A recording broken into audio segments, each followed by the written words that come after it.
You're scrolling through your neighborhood Facebook group. Someone posts a photo of their smiling grandmother, arms around her dog, holding a pie.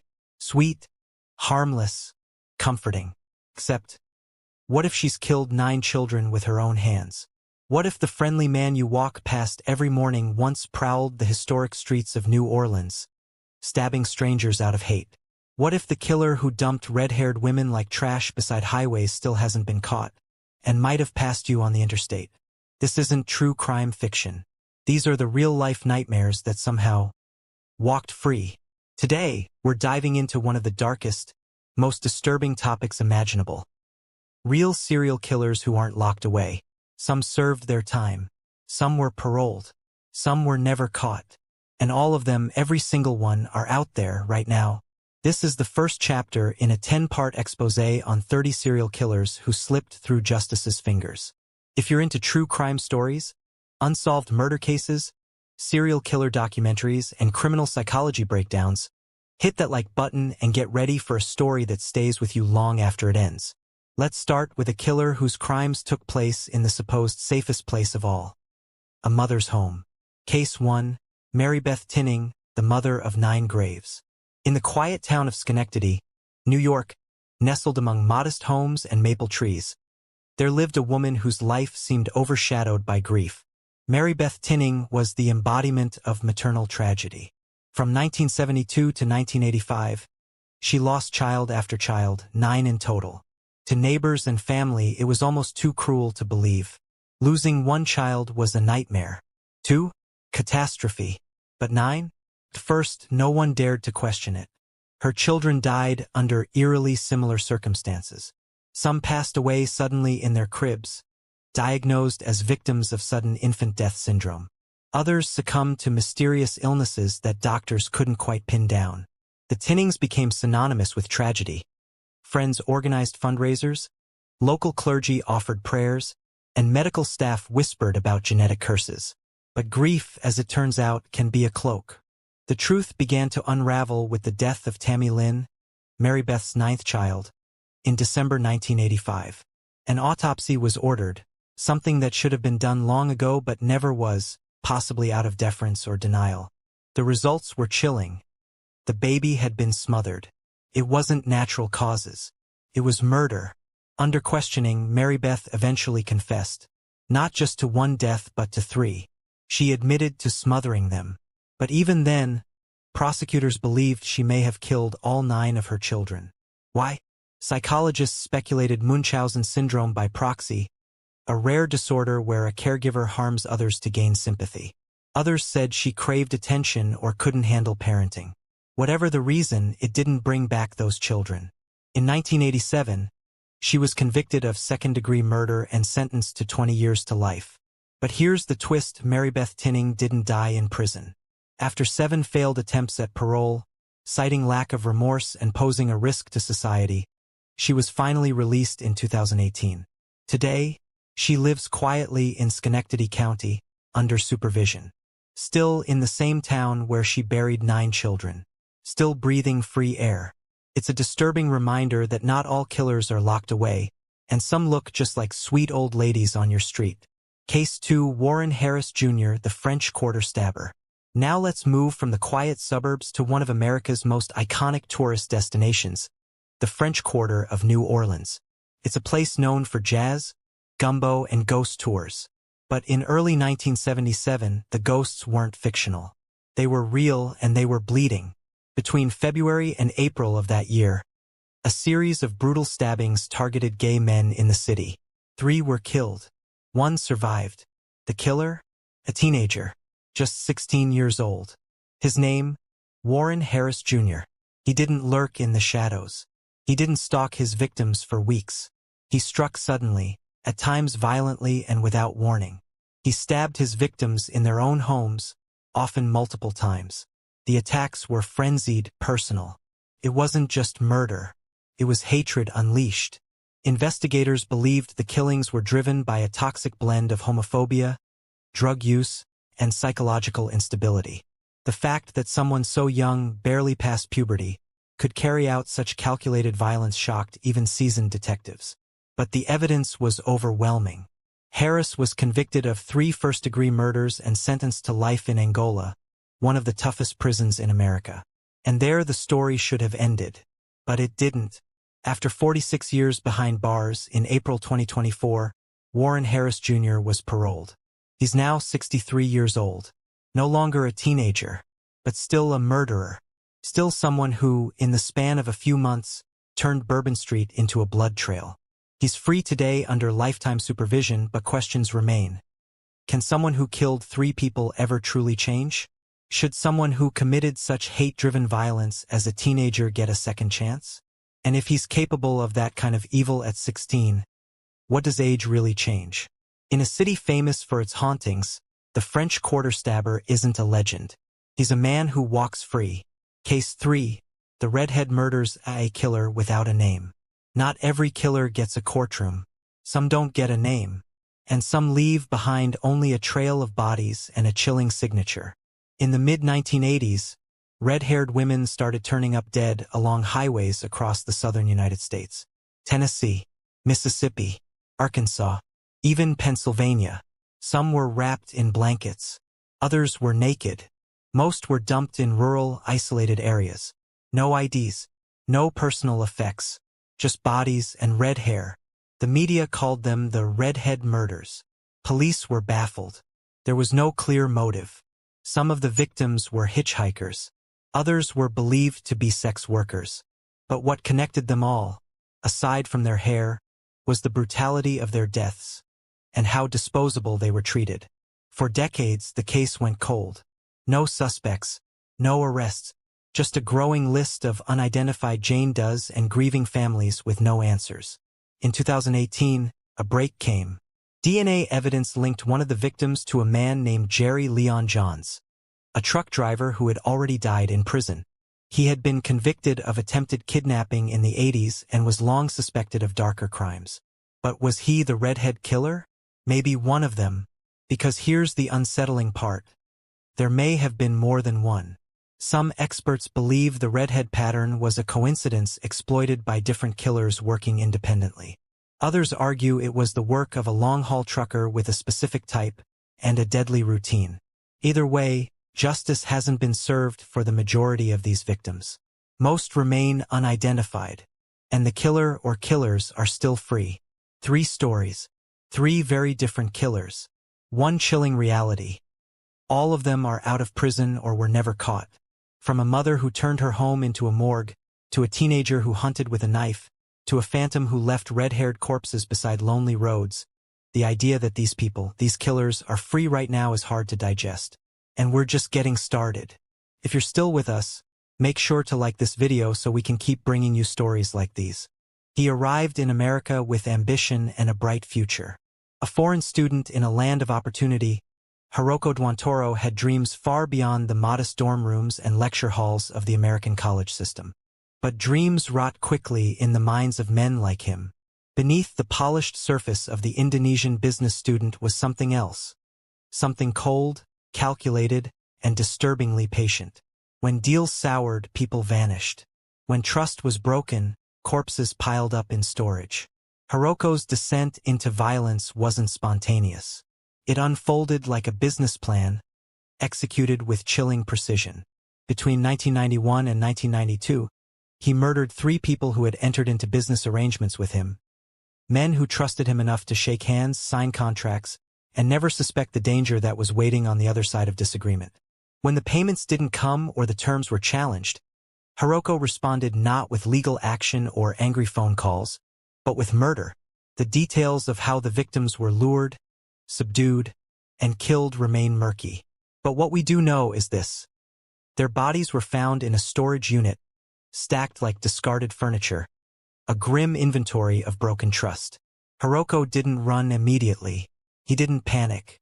He played the long game, staying low, slipping into obscurity until international cooperation between U.S. authorities and the Indonesian government tracked him down.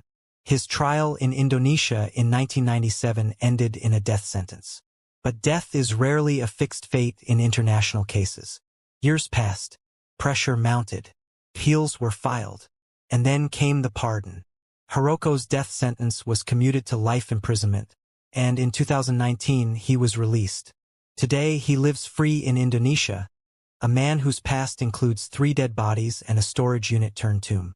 His name has faded from most headlines, but his freedom, that remains a chilling fact.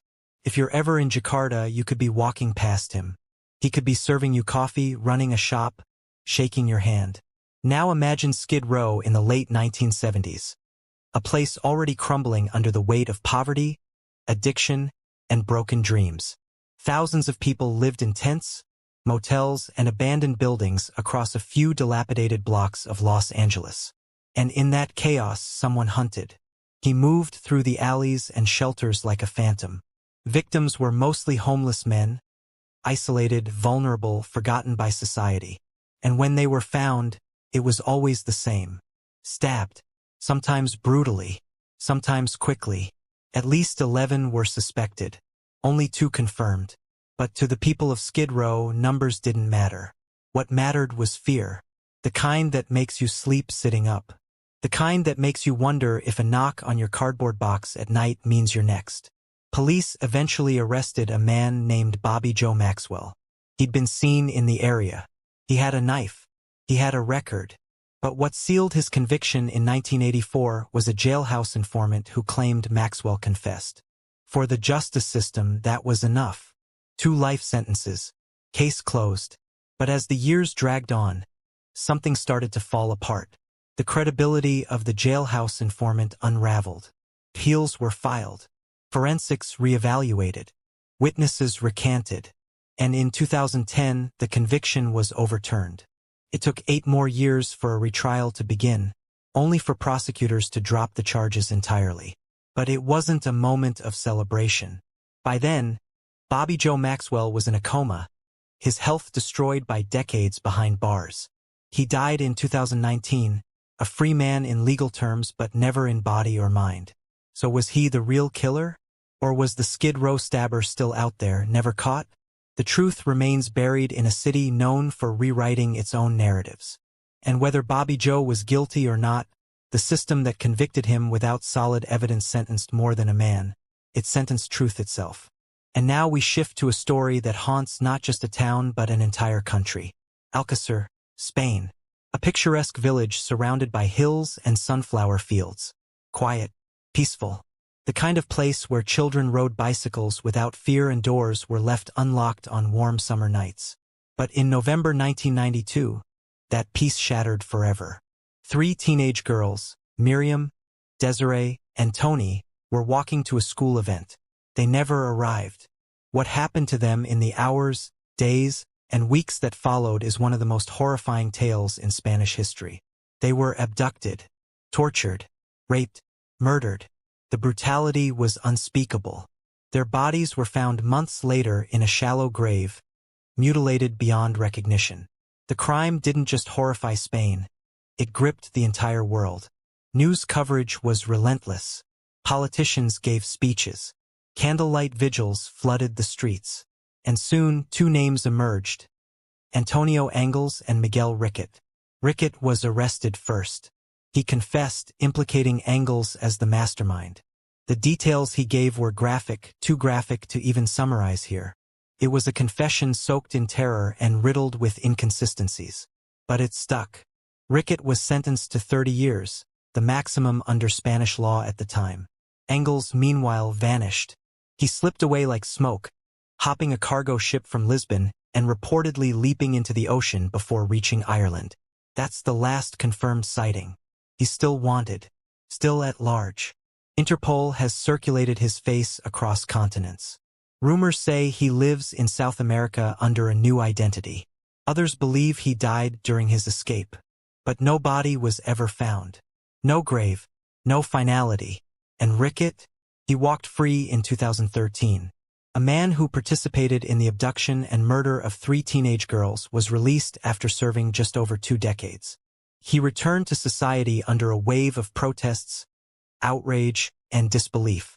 The families of the victims were forced to live in the same country as one of their killers. They have to see his face on the news, read his name in tabloids. He's a walking scar. This is more than just a failure of the legal system. It's a reminder that some crimes stretch far beyond courtroom walls. They stain the national conscience. They linger in the air like smoke that won't clear. 3 cases. 3 killers or pairs of killers who destroyed lives, families, communities. One found loopholes in international diplomacy. One might have been innocent or might have gotten away with more. One slipped away on the high seas, his face still on posters, his name still a curse in Spanish households. And all of them walked free. Let this settle in. When we talk about justice, we often imagine closure. A cell door clanking shut, a gavel slamming down. But that's not always how the story ends. Sometimes the story ends with a killer sipping coffee at a cafe. Sometimes the ending is nothing more than a headline that fades too fast. But we're not done yet. Not even close. Because in the next batch, we'll meet killers who left toy cars as their calling cards, women who murdered the elderly for sport, and an unidentified monster who buried his victims in a desert graveyard. It only gets darker from here. If the story held your attention, don't forget to share it. More people need to know the truth that's hiding behind closed cases and brief headlines.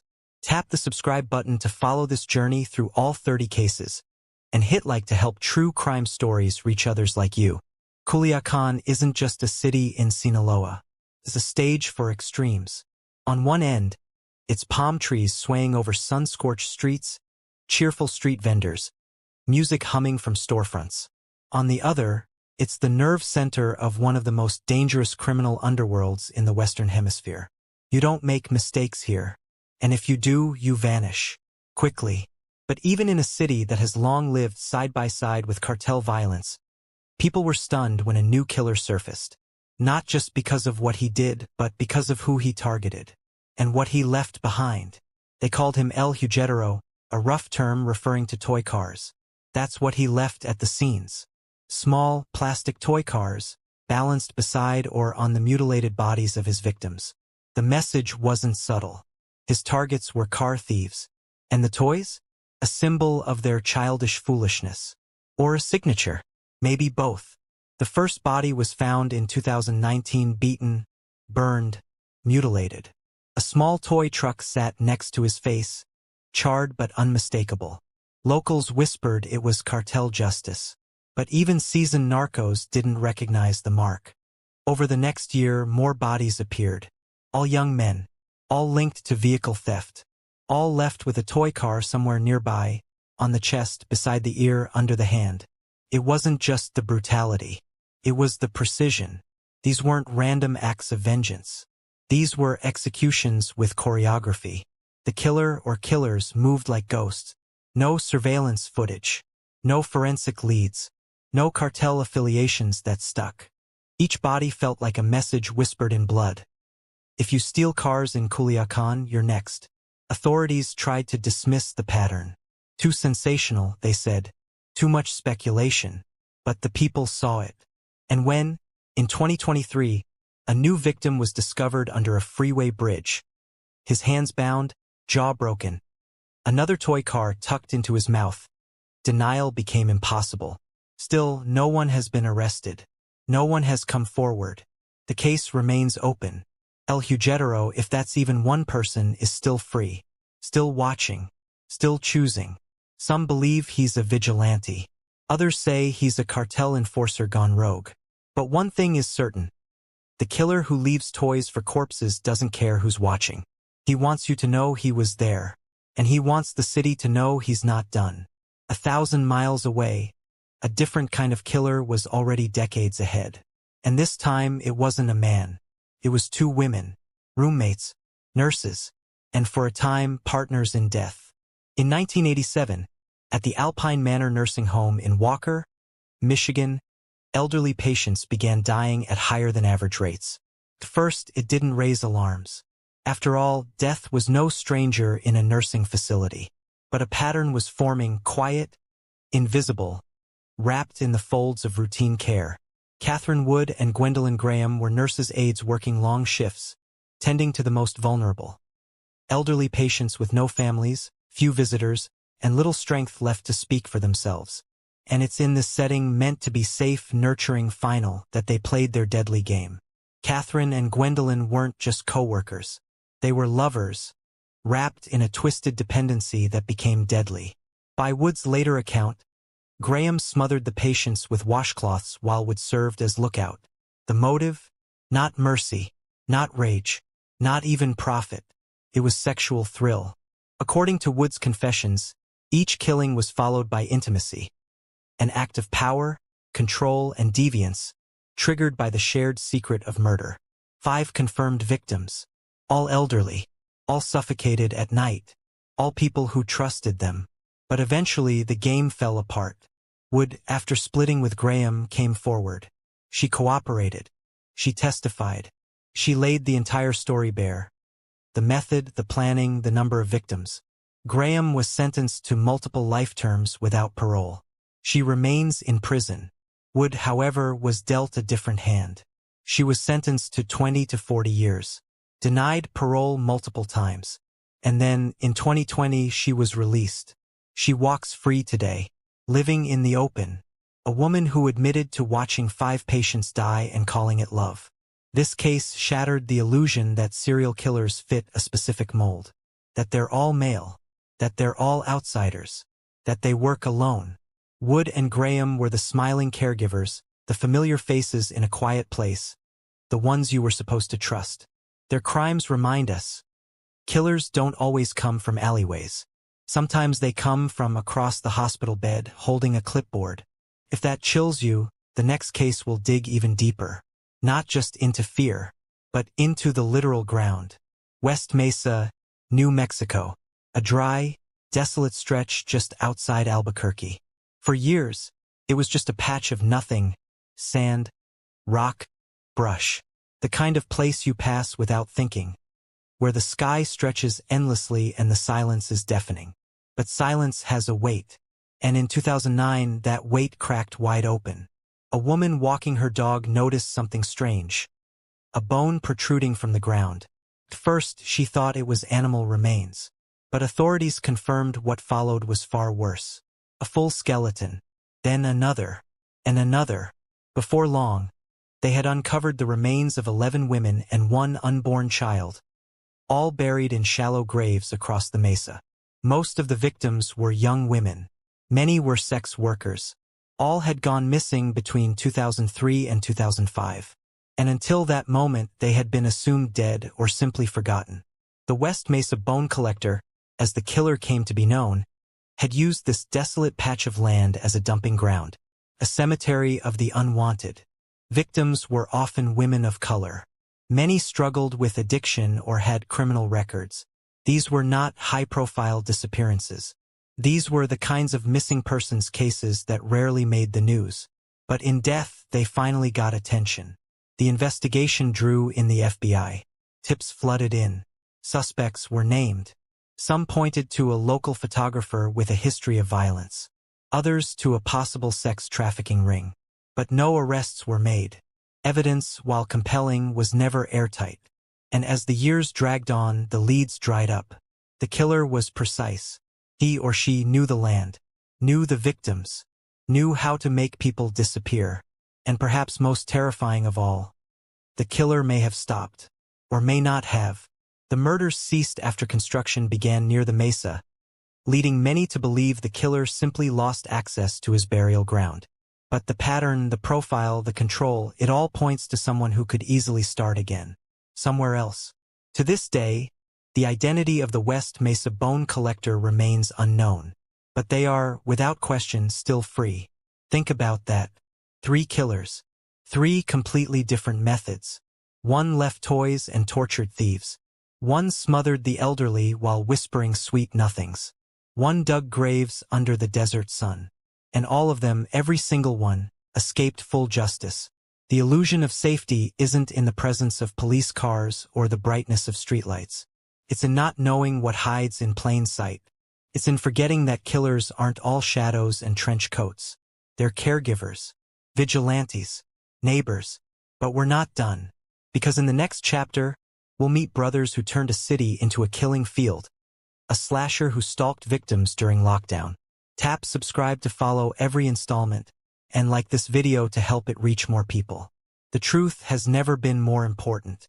It's a strange kind of fear that settles into a city when the killers are known. When they're not ghosts, not myths, but brothers.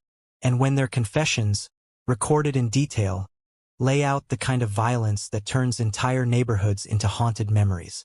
Toledo, Ohio. Early 1980s. It's the kind of city where people know each other by name, where the corners of neighborhoods are stitched together by family, schools, routine. But even routine can hide the grotesque, especially when it's spread out, especially when the bodies aren't all found in the same place, or in the same year, or in the same way. The Cook brothers, Anthony and Nathaniel, didn't fit the Hollywood image of serial killers. There were no creepy masks, no dramatic shootouts, no manifestos. They blended in, and for a time that was enough. Their killing spree began in the early 80s, a combination of robbery, sexual assault, and murder. Anthony, the elder brother, was cold, dominant, and meticulous. Nathaniel followed. Their victims ranged in age, race, and circumstance. There was little tying them together except for what was done to them. In all, Anthony would confess to 9 murders. Nathaniel admitted to 1 and complicity in 2 more. But then it went quiet. The case went cold. For years. It wasn't until DNA testing finally caught up with them that justice stirred. In 2000, investigators reopened several unsolved cases, running DNA through new systems. Matches began to appear. And in 2002, the brothers were finally arrested. Their confessions stunned even hardened detectives. The details were horrific. 1 victim raped, then drowned in a river. Another bludgeoned to death. A third left for dead after being shot in the face. Anthony Cook was sentenced to life. No parole. No questions. But Nathaniel? Nathaniel was a different story. Despite his involvement, he struck a deal. He agreed to confess, to testify, and in return, was sentenced to 75 years with eligibility for parole after 20. In 2018, he was released. Paroled. Monitored by GPS.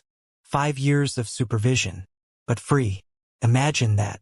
A man who helped his brother execute innocent people in one of the most methodical and disturbing killing sprees in Ohio history. Now possibly standing next to you in line. Walking a dog. Sitting at a park bench. Still wearing the same last name. Not every killer is a stranger. Some share your home. Some share your blood. In the summer of 2020, the streets were already emptied. Lockdowns, uncertainty. A global pandemic pressing down on the country like a fog. People stayed inside. Cities fell quiet. And in Little Rock, Arkansas, someone used that silence as cover. He moved quickly. He struck without warning. And he disappeared just as fast. From August 2020 to April 2021, a series of nighttime stabbings targeted pedestrians in Little Rock. Random. Brutal. 3 people were killed. Another seriously injured. All in eerily similar fashion, attacked from behind while walking alone, usually near downtown. There was no clear motive. No pattern in victims. Men and women. Different ages. Different races. But the method was consistent. Single attacker. Foot patrol. Blade. Quick and deadly. Authorities dubbed the case the work of the Little Rock Slasher. Or the River City Ripper. Surveillance footage offered vague glimpses. A dark figure, a fleeting blur. Witnesses reported a man. Possibly wearing dark clothes. Possibly jogging before the attack. But speculation is fragile when it's all you have. The city responded with patrols, public warnings, and a $20,000 reward. But there were no arrests, no suspects, no known identity. The killer vanished, just as the world began to reopen. What makes this story especially disturbing is how it overlapped with a time when people already felt unsafe, already felt isolated. The pandemic turned everyone inward. But for the killer, that was the perfect hunting ground. The city shut down. Empty sidewalks. No witnesses. He could strike and be gone in seconds. Some believe the killer was local. Others think he passed through. But what everyone agrees on is this: he isn't behind bars. The River City Ripper is still at large. Maybe he's moved on. Or maybe he's waiting for the streets to go quiet again. And then, there are killers who don't just escape. They thrive. If you've heard of Charles Sobridge, you know his name doesn't sound like that of a drifter or brute. It sounds refined, almost cinematic. And that's fitting because Charles Sobridge didn't just kill. He performed. Operating in the 1970s, he was known as the Serpent or the Bikini Killer, due to the nature of some of his victims and his reputation for manipulation. His hunting grounds? The hippie trail, stretching across Nepal, India, Thailand, and other parts of Asia, where young Western tourists traveled in search of enlightenment, adventure, or escape. Sobridge found them, and when he did, he played a different game. He posed as a tour guide, a wealthy businessman, a fellow traveler. He earned trust through charm, fluency in multiple languages, and calculated generosity. And then, when the moment was right, he would poison his victims. Sometimes just enough to make them sick, to win their dependency. Other times, enough to kill. He stole passports. He assumed identities. And he left a trail of death behind him. Victims found strangled, drowned, or burned. In total, he's suspected of up to 30 murders, though only a fraction were ever formally tied to him. He was arrested several times in multiple countries, escaped multiple prisons. He once threw a lavish party inside an Indian jail just to distract guards long enough for a breakout. The man operated with a mixture of charisma and chaos that baffled law enforcement for decades. Eventually, he was arrested in Nepal in 2003, convicted for a double murder from the 70s and sentenced to life. It seemed, finally, that the curtain had dropped. But Charles Sobridge wasn't done. In 2022, the Nepal Supreme Court ordered his release on health grounds. He was 78, frail, graying, but still calculating. He was flown back to France, where he now reportedly lives in comfort. He's not hiding. He's giving interviews. He's said to be working on a screenplay about his life. A man who killed, lied, stole, escaped, and manipulated the justice systems of multiple nations is not just free, he's monetizing his past. It begs the question, what happens when killers are charming? When they're articulate, fashionable, intelligent? Sobridge didn't fit the mold of a lunatic. He was urbane, clever, and patient. And that's what made him so dangerous. He understood that horror wears many faces, and the most disarming is often the one that smiles. Now he's free, older, slower, but still dangerous. 3 vastly different stories. One a tale of brotherly bloodshed and a justice system that let one walk. Another a faceless killer who used a global crisis as his cover. And the last a globe-trotting sociopath who treated murder like performance art. Each story is more than an unsolved case or a failed sentence. They're fractures in the illusion of justice. Glimpses into the reality that evil doesn't always end behind bars. Sometimes it boards a flight. Sometimes it walks out with a deal. Sometimes it never gets caught. The list keeps growing. Subscribe if you haven't already, because the killers we haven't covered yet, they make these last ones seem almost tame. There's something especially unsettling when a killer doesn't just vanish, but evolves. Rebrands. Reinvents. Someone who once buried bodies now logs into live streams. Someone who once stalked in silence now speaks into a microphone. It's not fiction. It's what happened in Brazil. Pedro Rodrigues Filho wasn't born a killer. But some say the signs were there before he could even speak. Born in 1954 with a bruised skull. His mother had been beaten while pregnant. Pedro came into the world injured. And by the time he was 14, he had already killed for the first time. He claimed the victim was a local vice mayor who had fired his father. Pedro shot him in cold blood. 2 weeks later, he murdered another man he believed was the real thief. From there, the killings didn't stop, they escalated. By the time he was caught, Pedro claimed to have killed over 100 people. His victims weren't random. Many were criminals themselves. Drug dealers, rapists, gang members, even fellow inmates. That earned him a nickname, Padrinho Matador, Little Pedro the Killer. In prison, Pedro was a storm. He killed at least 47 other inmates. Some say he carved the phrase, "I kill for pleasure," into his own cell wall. And yet, the Brazilian Penal Code limited sentences to a maximum of 30 years at the time. So, incredibly, Pedro was released. He had served decades. He had killed dozens. And now he was free. But what came next no one could have predicted. Pedro started a YouTube channel. A real one. Public. With his name, his face, and his story. He posted reaction videos. Talked about crime. Criticized corrupt officials. Gave advice on staying out of trouble. He styled himself as a reformed man.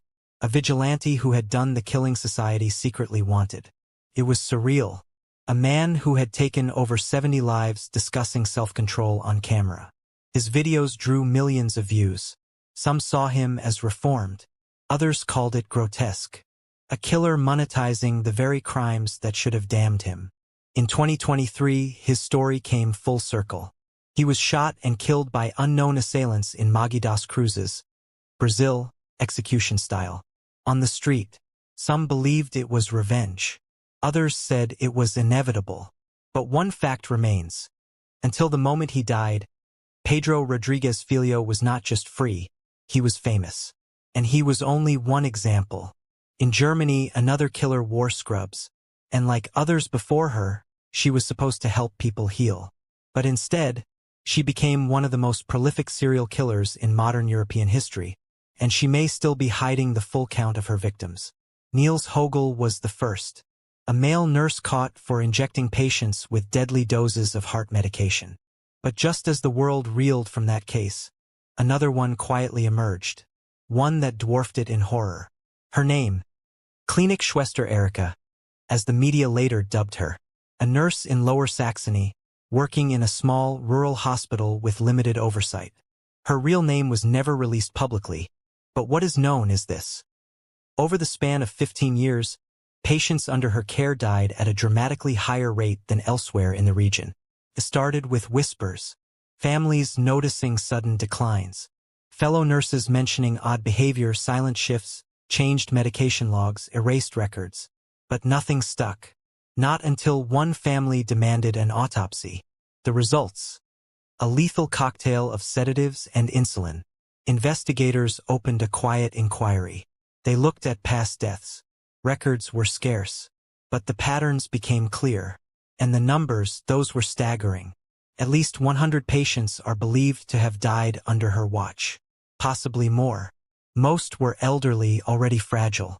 That made it easy. Death didn't look suspicious when you were already dying. But now, each of those quiet moments, a monitor silencing, a breath stopping, looked more like executions. The motive? No one knows for sure. Some speculate it was control. Others say she believed she was helping them die peacefully. But others point to a darker possibility. Thrill. She was arrested, tried, convicted, but not for 100 deaths. Not even close. Only 5 cases were formally tied to her in court. The rest lacked evidence. The bodies had been cremated. The records lost. The trail too old. So even though she received a life sentence, the magnitude of what she did, how many people she actually killed, may never be known. And here's the part that gnaws at the conscience. During her years of killing, she worked night shifts. Alone. Unsupervised. For over a decade. One nurse, one ward, one body at a time. The fear that settles in after that isn't about one killer. It's about how many of them are still hiding in the system. Smiling, helping, healing until no one is looking. From Germany, we shift to the United States again. But this case isn't about a single person. It's about 2 kids. The year was 1998. The town, Jonesboro, Arkansas. The victims, students and teachers. And the killers? 2 boys, ages 11 and 13. Andrew Golden and Mitchell Johnson weren't just troubled kids. They were planners. On March 24th, they pulled a fire alarm at Westside Middle School. As students and teachers filed outside, routine, confused, they opened fire from a wooded area nearby. 11-year-olds, using rifles, in a military-style ambush. 5 people died that day. For students, 1 teacher. 10 more were injured.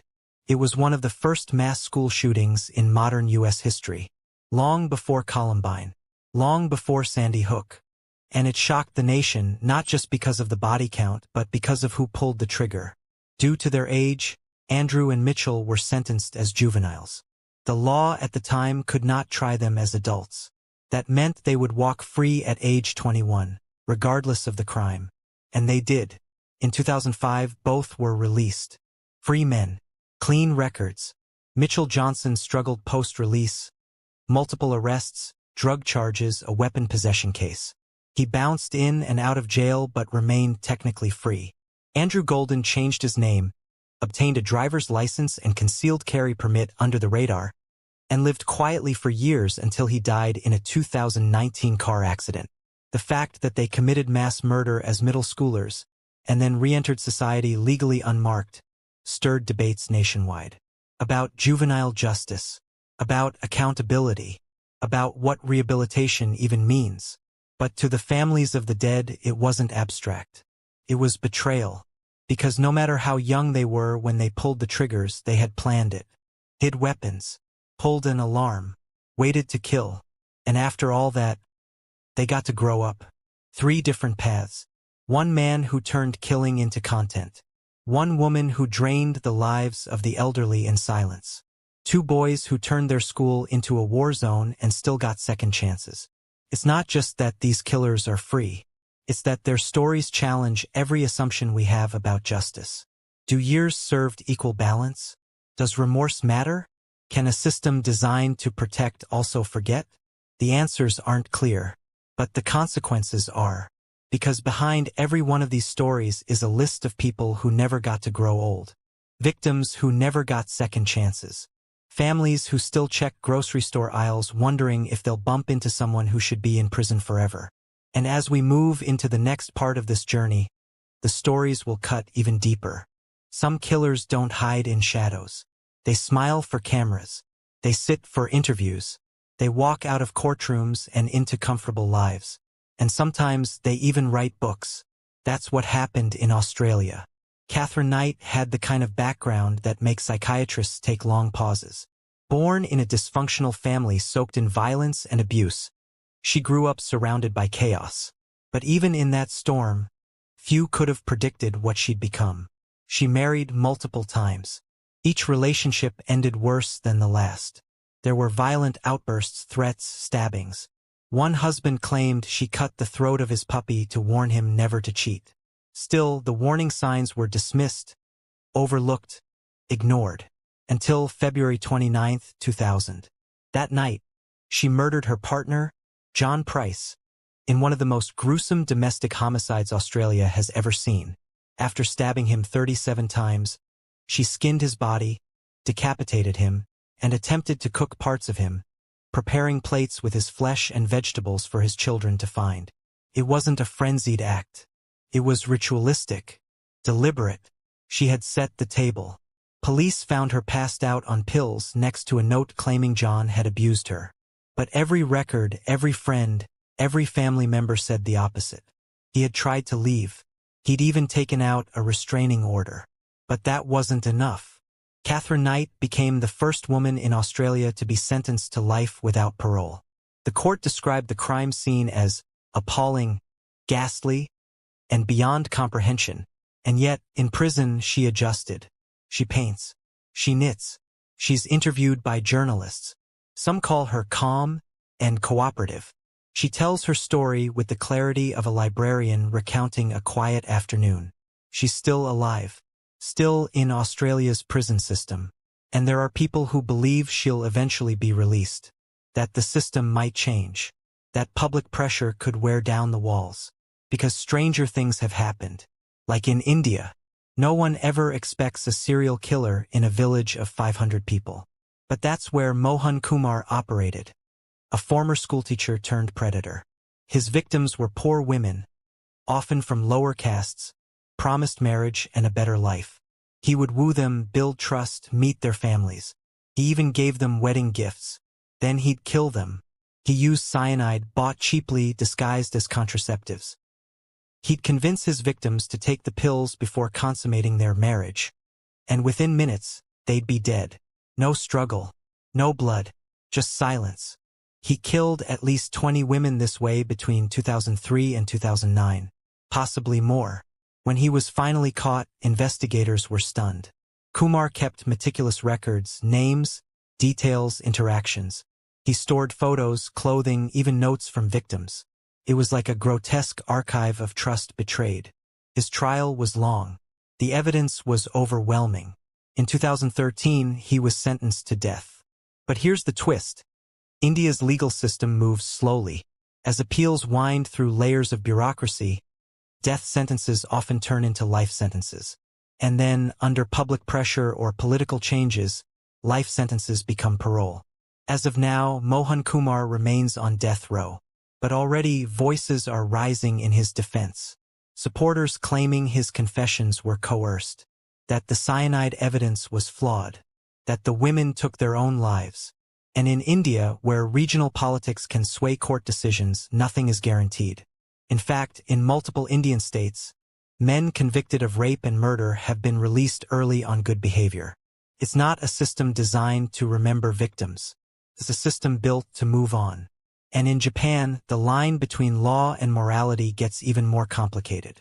The case of Tsutomu Miyazaki is so disturbing, it changed the nation's psyche. He killed 4 young girls between 1988 and 1989, abducted them, murdered them, dismembered them. He kept body parts in his home, sent letters to victims' families, left ashes in mailboxes. He filmed the bodies. He watched them. When he was arrested, the evidence was massive. Videotapes, diaries, remains. And yet, for a while, public discourse swirled not around the horror, but around Miyazaki's mental health. He was diagnosed with multiple personality disorders. Some experts claimed he wasn't fully aware of his actions. Others insisted he was calculating and lucid. The trial dragged on for 17 years. Miyazaki's face was everywhere. He became a symbol not of evil, but of the growing anxiety around Japan's social isolation. He was labeled an otaku killer, blamed on his obsession with manga and horror films. TV hosts debated his media diet.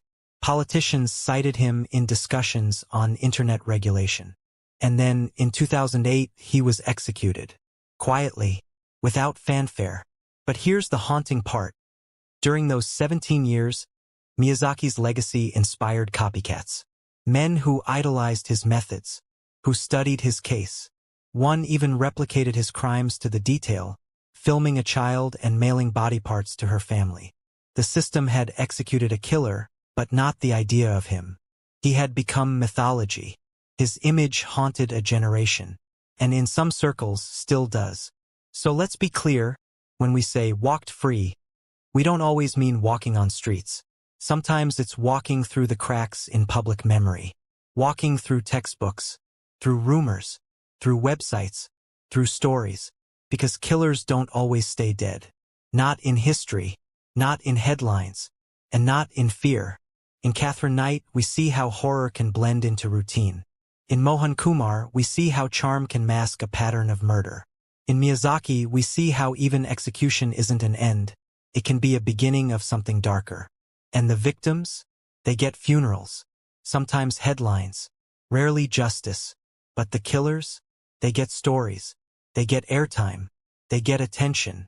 And sometimes they get released. Or worse, they get remembered. In the next part of this journey, you'll meet a man who turned a whole beach town into a graveyard. A killer who was literally welcomed by the families of his victims. And another who became a motivational speaker coaching others on success. If these stories made you pause, share them. If you're starting to question how many murderers you've passed on the street, you're not alone. Hit that subscribe button so you don't miss what comes next. And press like, because in a world where the worst crimes sometimes go unpunished, truth deserves to be seen. The sun slipped below the rolling hills of Tuscany, painting the countryside around Florence in shades of orange and gold. But beneath this picturesque sky, a darker tale quietly unfolded. In the rural outskirts, cars slowed. Couples held hands in parked vehicles. But the silence, oh the silence, there hid a predator. From 1968 to 1985, in sleepy corners outside Florence, couples parked for private moments became victims of something bloodthirsty and surgical. They vanished. Then their bodies were found, shot, left to be discovered in fields or along old farm roads. Romans called it La Strage del Sabato Sera, the Saturday Night Massacre. But time handed it the nickname Florence Couples Killer. There were 8 known double homicide incidents, 16 lives lost to a killer who struck when no one was watching. No witnesses, no confession, only bullet casings, tire tracks, smashed taillights. In 2012, after decades of cold, Italian prosecutors narrowed suspicion to 2 brothers, Mario and Giancarlo Lotti. Both men with convictions for robbery, both with violent histories. They were sentenced for 4 of the murders. They each received decades in prison, and in 2020, after serving time, were released back onto Italian roads. But 6 homicides remain unsolved. The evidence, tire marks, gun calibers, almost overlapped. But the rest remains a haze of speculation. Witnesses are gone, memories dim. DNA was primitive at the time, and when prosecutors tried to tie all 8 incidents to the brothers, the case fell apart. 6 couples, 6 murders, still unassigned. Still biting the ankles of the night. The killer or killers still somewhere in Tuscany. If the Lotti brothers acted alone, what happened to the rest of the pairs? If they had a partner, did that person ever face justice? Today, the countryside seems peaceful. Tourists linger in vineyards. Lovers picnic by the river. But watch those parking lots. The night lovers. The countryside remains unknowable. From romantic moonlit roads in Italy, our journey moves to the parched expanse of Kenya, where the line between law enforcement and terror blurred into nothingness. Early 2024, on the outskirts of Nairobi, near a rock quarry, police discovered the mutilated bodies of 10 people hastily buried in a shallow pit. But as they unearthed the scene, the staggering number of missing persons began to emerge. More than 40, and counting. And one name dominated every whispered fear: Collins Jumasai Kalusha. He was a cop, a man once paid to keep people safe. But Kalusha allegedly used his badge to lure victims, men and women, often promising jobs or clean records, then turned them into corpses. In interrogation rooms, some described fruitless bribes, others recounted threats. He was sloppy and clever. When authorities closed in, he did something no one expected. He didn't hide. Instead, he orchestrated a violent escape. In a stunning jailbreak, he freed himself and 12 other inmates, overpowered guards, used keys, and fled into the wilderness. A manhunt followed. Airplanes, drones, checkpoints. Yet for weeks, Kalusha remained at large. Reports say he may have swum across rivers, moved between villages, grown a beard, changed his clothes. Locals say he's living among them, maybe as a farmhand, maybe as a teacher, maybe simply invisible. Interpol has circulated his face globally. Kenya's government has offered a sizable reward. But the quarry carries its secrets, and Kalusha, his survival. The world watches and wonders. How does a killer disappear before trial? How does a man escape justice once he stands accused before his own country? And more unnerving still, if he can vanish now, can he vanish again if caught? Our final stop in this installment takes us north to Canada, along the infamous Highway 16, also known as the Highway of Tears. Stretching across British Columbia, a lifeline through forests, canyons, and isolated towns, but also a death trap for those hitchhiking its length. From the late 1970s through today, more than 80 Indigenous women and girls have gone missing or been found murdered along this corridor. They were often young, always vulnerable. Many were hitchhiking because there was no alternative. Some were studying, some working, some visiting family. But their journeys didn't end as expected. Investigations have poured in, case files stacked up, task forces assembled. And yet, most remain unresolved. There have been arrests, convictions. Some killers were caught, but far from the whole story. Often dismissed as accidents, overdoses, or suicides. And even when convictions happened, like in the case of Robert Picton in the nearby Picton Farm murders, Highway of Tears victims didn't neatly match his profile. Families have pleaded for justice. Community leaders have marched. Political pressure has waxed and waned. Reports concluded the problem is institutionally rooted. Racism in policing, lack of resources, remote terrain, jurisdictional confusion between provincial and federal agencies. Even after decades, those highways carry dust that kills. Authorities confess they don't know how many killers are still active, how many were never identified, and how many victims remain missing. But one thing is clear: all these cases are still open, still building, still happening as long as the highway runs through lands too often forgotten. 3 stories from 3 different continents. 1 set of murders unresolved, possibly by killers free or already convicted for only a fraction of the crimes. 1 fresh accusation, 1 fresh escape, 2 fresh conspiracies. Justice delayed, or perhaps denied. And fear that's still alive. You may not travel to Tuscany or traverse the highway of tears, but these stories are closer than they appear. Because wherever we drive at night, when we meet strangers, when we trust systems, we expose ourselves to the silent possibility that evil isn't behind us. It's alongside us. If you're listening to this, share it with someone heading out tonight. Remind them safety doesn't always look like a locked door or blue lights. Sometimes the threat is darker, deeper, and closer than any shadow. It started as a ripple across the Midwest, just small-town grief, local headlines, and closed-casket funerals. But the pattern was too deliberate, too strange, too consistent to ignore. Young men, athletic, college-aged, drowning, found in rivers miles from where they were last seen. Almost always after a night out. Almost always near a smiley face graffitied nearby.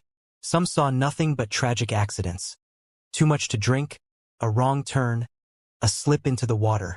But others saw design, evidence, a signature. And from that suspicion was born one of the most controversial criminal theories in modern American history: the smiley face killers. The term came from retired NYPD detectives Kevin Gannon and Anthony Duarte, who began tracking over 40 similar cases across 11 states in the late 1990s and early 2000s. They noticed the odd similarities: bodies found far from search zones, timelines that didn't align with decomposition, and one strange constant: a crudely painted smiley face at or near several discovery sites. They were dismissed at first. Police departments from Minneapolis to Pittsburgh chalked it up to conspiracy. Young men party. Young men drown. Graffiti is everywhere. But the sheer scale of it refused to shrink. Dozens became scores. Cases that seemed closed reopened under public pressure. Private investigators were hired. The pattern refused to fade. Parents of victims like Dakota James and Chris Jenkins publicly supported the theory. For them, the explanations, accidental drowning, hypothermia, never made sense. James was a competitive swimmer. Jenkins was found with arms folded across his chest like a funeral pose. Many victims were found with their phones intact, wallets untouched, no signs of robbery, just silence, and sometimes that painted face grinning from a nearby underpass. To this day, there's no definitive proof a single killer or group is responsible. The FBI has not confirmed the theory, but admits there are open cases still under review. Meanwhile, new drownings still happen. New graffiti still appears. And even if coincidence explains it all, the myth has taken root. Because a killer you can catch is terrifying. But a killer you can't even confirm exists, that's something else entirely. As the Midwest wrestled with shadows, another man made no effort to hide his horror.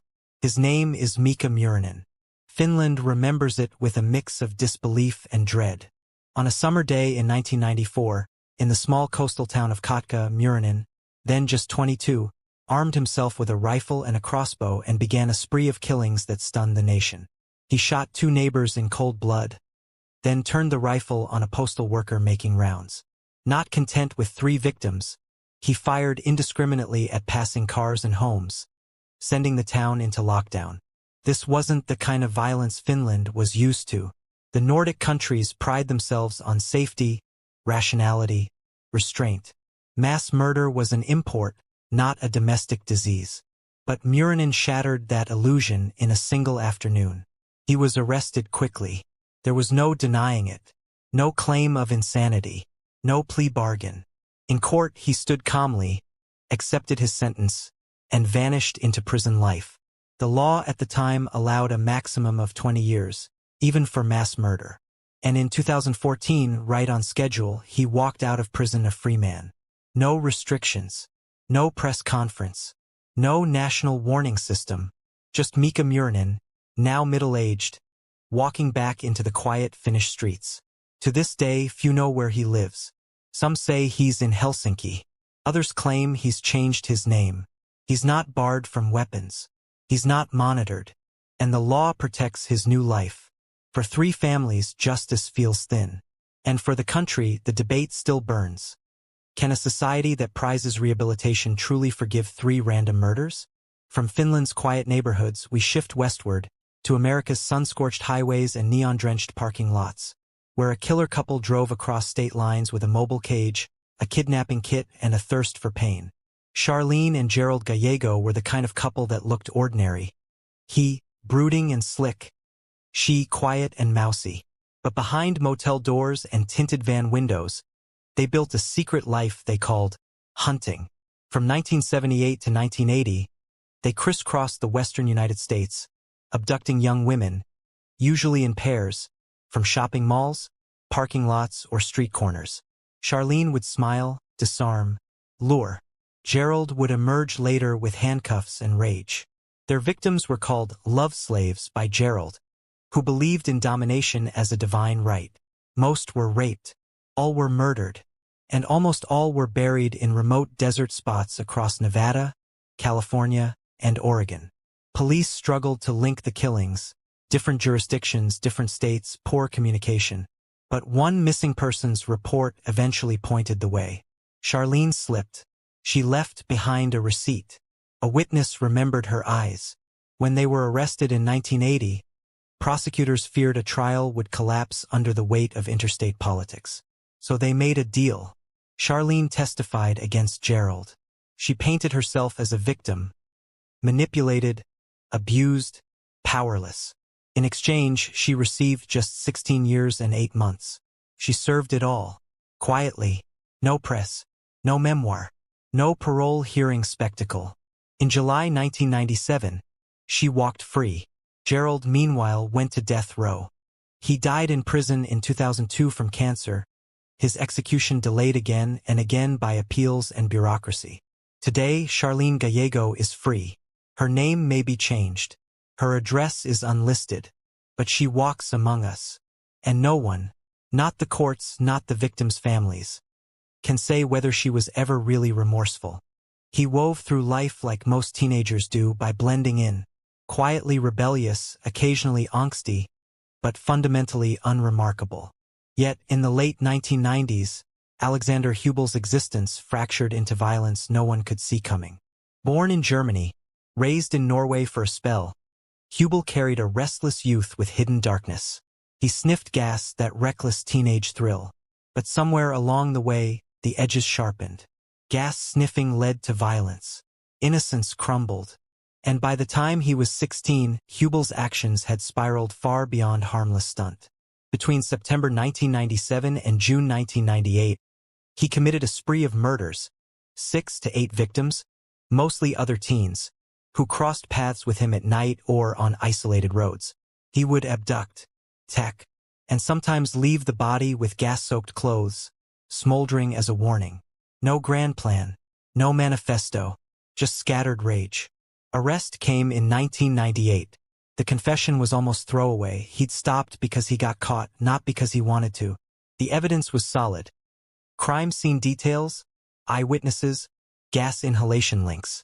In Germany, minors face strict sentencing rules. Hubel was given the maximum for youth offenders, 8 years. No life, no parole. 8 years and out. Today, he reportedly lives in Ukraine under a changed identity. Security services are aware. Some neighbors speak of a man who seems too calm, too unremarkable, like the smiles that hide the most, from a teenage spark to fatal violence. Not far away in Europe, another life was shifting, between borders, identities, alliances, and leaving bodies behind across countries.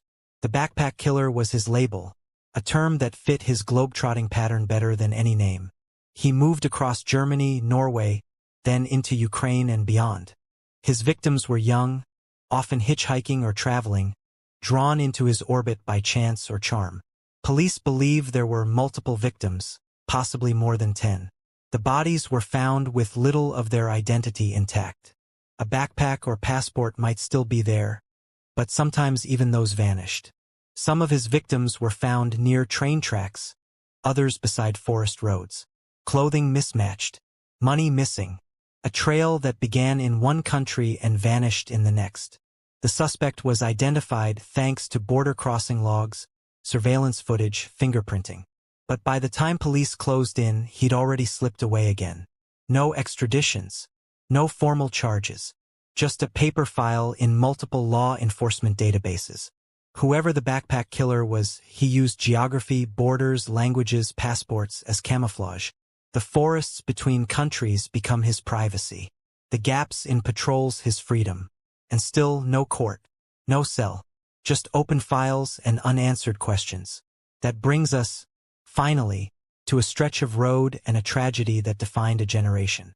Between remote towns in Canada, along Highway 16, there were always missing posters at gas stations and bandstands. Families held vigils. Candlelight lit the dusty wind. In the late 1970s onward, Indigenous women and girls in British Columbia disappeared and were found murdered along the stretch. Over 80 cases. America's deadliest highway for women cold cases. Police took jurisdictional turns.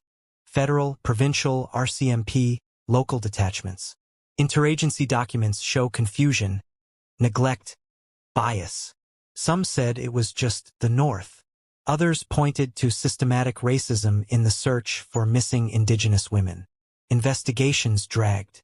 Families were asked to wait. Smiles of condolence without follow-up.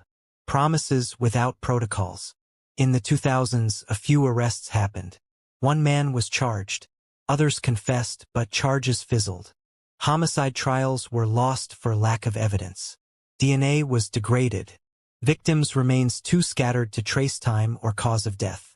The highway stretches for hundreds of miles. The terrain is harsh. Forests deep. Communities small. Whoever, or whoever's, responsible still may drive those roads. Still may blend with tourists. Still may walk the trail where their victims once walked. And even as memorials and advocacy groups rise, justice is slow. The Highway of Tears isn't just a road to fear. It's a scar on a land that forgot its women. Paul Bernardo and Karla Homolka's crimes shocked Canada like few others. Known as the Ken and Barbie killers, their seemingly normal relationship masked brutal assaults and murders, starting with Karla's own sister. Tapes showed them torturing and murdering teenage girls. Bernardo is still imprisoned, but Karla was released in 2005. She's changed her name, remarried, and now lives free, despite her direct role in those killings. In Austria, the so-called angels of death were nurses who took it upon themselves to end the lives of elderly patients in the 1980s. They claimed mercy. The courts called it murder. At least 49 deaths were confirmed. All convicted, all released by 2008. Some vanished. Others gave interviews showing no remorse. Then there's Pedro Lopez, the monster of the Andes. He confessed to killing over 300 girls across Colombia, Ecuador, and Peru. 110 were confirmed. He served just 16 years. Since his 1998 release, he disappeared. If alive today, he's a free man with the blood of hundreds on his hands. And finally, the Zodiac killer, perhaps America's most infamous unidentified murderer. 5 confirmed victims, possibly many more. He taunted police, sent ciphers, and then disappeared. Never caught. Never named. Just a symbol. Still out there? Possibly. So what ties these cases together? They're killers who were never fully stopped. Some vanished. Others served sentences and walked out. They've changed names, homes, even countries, but they remain what they always were. Predators who walked away. And that's what makes them terrifying. They're not just stories from the past. They're still free. And if you want more content like this, deep dives, true crime stories, and the truths others won't tell, make sure you like this video, share it, and subscribe to the channel.